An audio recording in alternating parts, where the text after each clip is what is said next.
Nama saya Nikade Arisanti, saya adalah mahasiswi aktif Politeknik Pariwisata Bali, Program Studi Manajemen Kepariwisataan B semester 1, dan pada video kali ini saya akan melakukan review materi yang telah saya dapatkan 1 semester kebelakang ini mengenai salah satu mata kuliah yang saya dapatkan, yaitu pengantar perhotelan. Pengantar perhotelan merupakan salah satu mata kuliah yang diterima oleh mahasiswa manajemen kepariwisataan semester 1. Mata kuliah pengantar perhotelan ini membahas mengenai apa itu pariwisata dan hotel secara umum, lalu pentingnya akomodasi bagi industri pariwisata.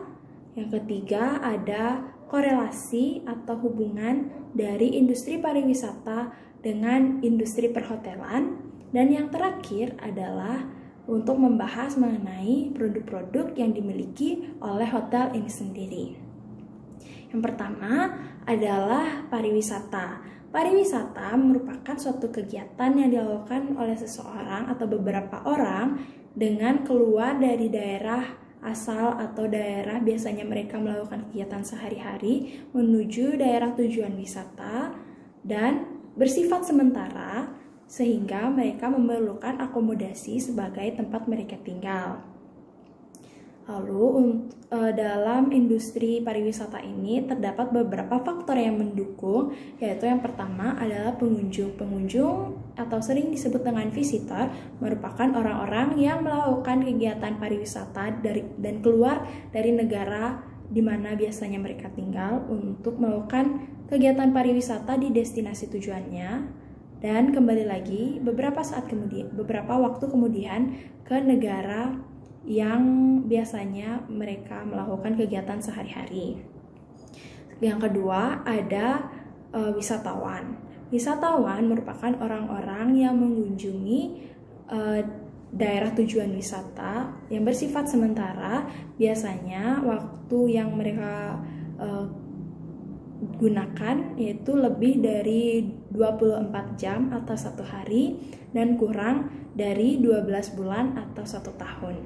Dan yang terakhir adalah pelancong. Pelancong merupakan orang-orang yang melakukan kegiatan pariwisata namun tidak menginap. Jadi waktu yang mereka butuhkan yaitu kurang dari 24 jam. Nah, adapun beberapa bisnis di dunia pariwisata yang terdapat di seluruh dunia yang terdiri dari yang pertama ada layanan makan dan minum yang sering disebut dengan F&B atau Food and Beverage Service. Yang kedua ada layanan akomodasi, yang ketiga ada layanan transportasi, yang keempat ada bisnis usaha perjalanan wisata, lalu yang terakhir ada destinasi pariwisata itu sendiri. Dan saat ini saya akan masuk langsung ke materi yang menjadi pokok bahasan pada mata kuliah saat ini, yaitu pengetahuan perhotelan. Hotel merupakan salah satu bagian dari bisnis pariwisata yang menunjang kegiatan pariwisata di suatu wilayah. Nah, hotel ini sendiri didefinisikan sebagai salah satu bagian dari akomodasi atau sarana akomodasi yang menggunakan seluruh atau sebagian besar bangunannya untuk menyediakan jasa pelayanan akomodasi atau tempat tinggal, makanan dan minuman atau food and beverage, juga layanan lainnya yang mendukung kegiatan pariwisata di tempat itu sendiri. Nah, hotel ini dari definisi yang telah saya sebutkan tadi memiliki tugas untuk menyediakan yang pertama layanan akomodasi atau tempat tinggal sementara bagi tamu. Yang kedua memiliki layanan makan dan minum atau food and beverage. Yang ketiga memiliki layanan pencucian pakaian bagi tamu dan memiliki layanan lainnya yang dibutuhkan oleh tamu tersebut saat mereka tinggal di hotel tersebut. Lalu dalam suatu hotel terdapat produk yang terbagi menjadi dua. Yang pertama adalah produk yang terlihat dan produk yang tidak terlihat. Produk yang terlihat ini terdiri dari beberapa fasilitas, yaitu seperti kamar tamu, restoran, lobi, kolam renang, tempat fitness, dan lain sebagainya yang berupa fasilitas.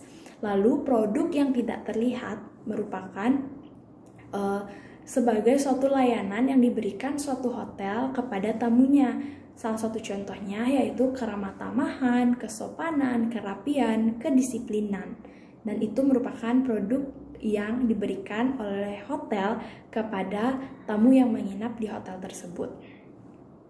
Lalu, karakteristik yang dimiliki suatu hotel terdiri dari 4, yaitu tangible, intangible, atau nyata dan tidak nyata, seperti yang saya kemukakan tadi.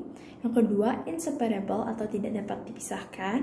Yang ketiga, perishable, non-perishable. Dan yang terakhir adalah heterogeneity atau keberagaman. Nah, dalam suatu hotel ini sangat berkaitan dengan adanya Sabta Pesona sebagai salah satu hal yang menjadi patokan dalam industri pariwisata ini sendiri. Nah, dalam hotel terdapat beberapa departemen yang menunjang adanya kelancaran dalam industri perhotelan ini sendiri.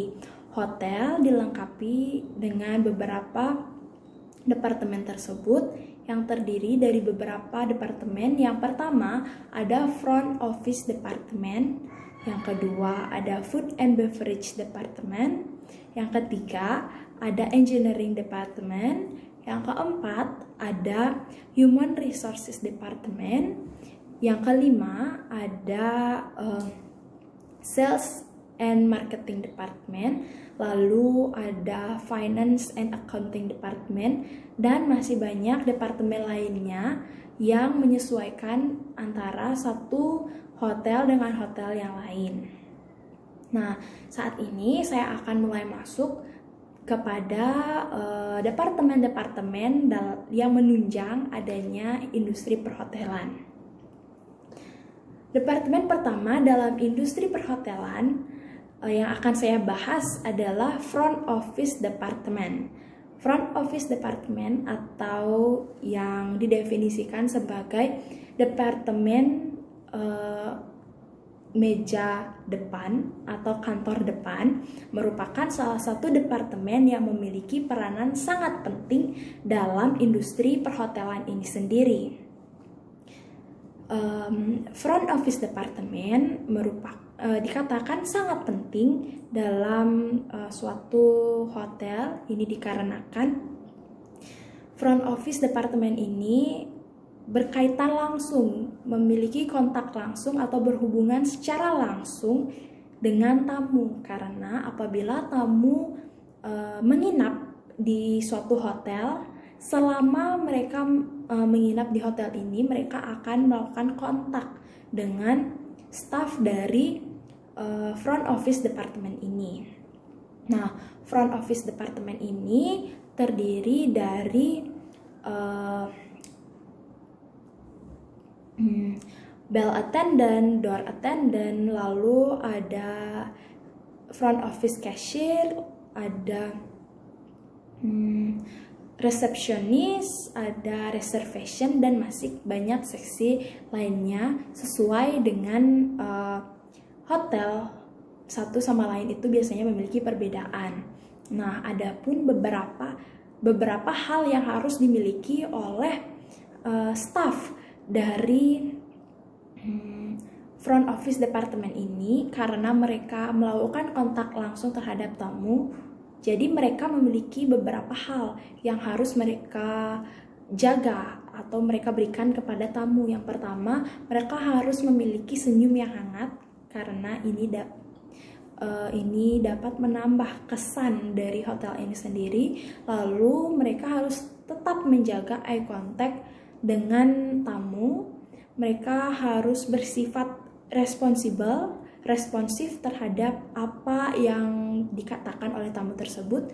Juga front office departemen staff ini harus memiliki personal touch, dan ini sangat dibutuhkan untuk menjaga eksistensi dari hotel ini sendiri. Demikian dari front office department. Saya akan lanjut mengenai sales and marketing department.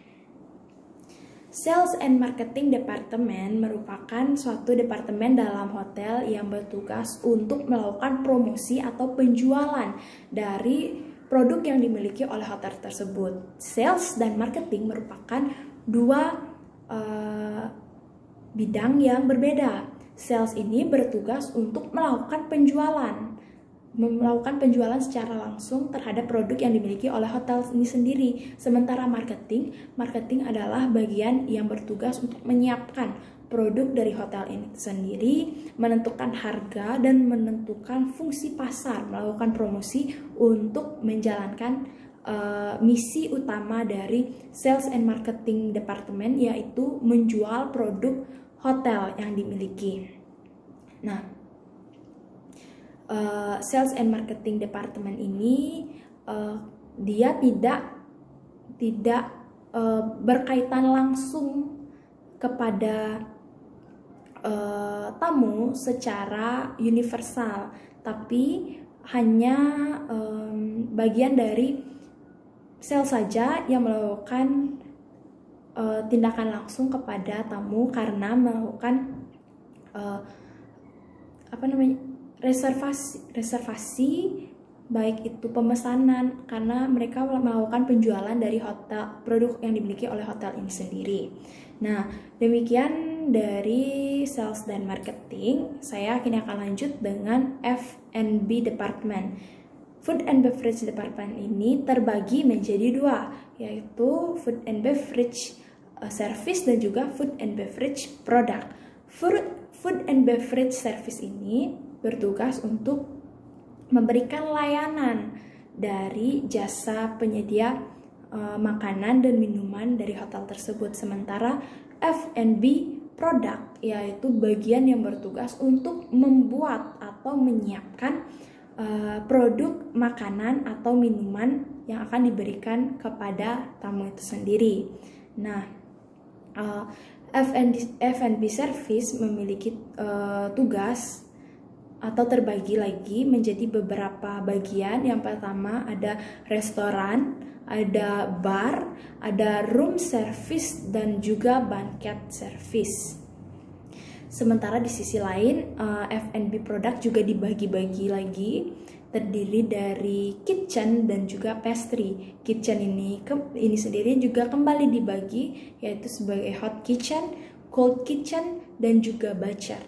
Nah, demikian dari F&B department. Saya akan lanjut mengenai human resource department. Human resource department merupakan departemen dalam suatu hotel yang mencangkup adanya sumber daya manusia yang dimiliki oleh hotel ini sendiri. Nah, HRD yang kita biasa ucapkan atau Human Resource Department ini sangat berhubungan dengan pekerja-pekerja dari hotel itu tersebut, karena sejak awal mereka ingin bekerja, mereka berkaitan dengan Human Resource Department, karena Human Resource Department ini bertugas untuk melakukan interaksi baik dari rekrutmen, dari evaluasi kinerja dari pekerja tersebut, melakukan retraining atau development terhadap hal yang mungkin harus dikuatkan kembali, dan juga apabila seseorang tersebut ingin resign atau pensiun dari hotel tersebut, mereka juga akan berkaitan dengan Human Resource Department. Jadi Human Resource Department merupakan departemen yang berhubungan dengan sumber daya manusia yang dimiliki oleh hotel tersebut. Dan yang terakhir yang akan saya bahas adalah Finance and Accounting Department. Nah, Finance and Accounting Department ini merupakan departemen yang berurusan dengan keuangan dari hotel ini tersendiri. Finance and Accounting ini bertugas untuk melakukan bayar-membayar atau kegiatan jual beli. Misalnya ada kegiatan penjualan dari produk hotel atau pembelian dari hal yang menjadi bagian dari produk hotel tersebut, dan juga bertugas untuk melakukan pembayaran. Intinya tugas dari Finance and Accounting Department ini adalah untuk urusan keuangan dari suatu hotel. Jadi seperti pembayaran tersebut atau kegiatan jual beli ini semua bergantung atau berada di bawah tanggung jawab dari Finance and Accounting Department.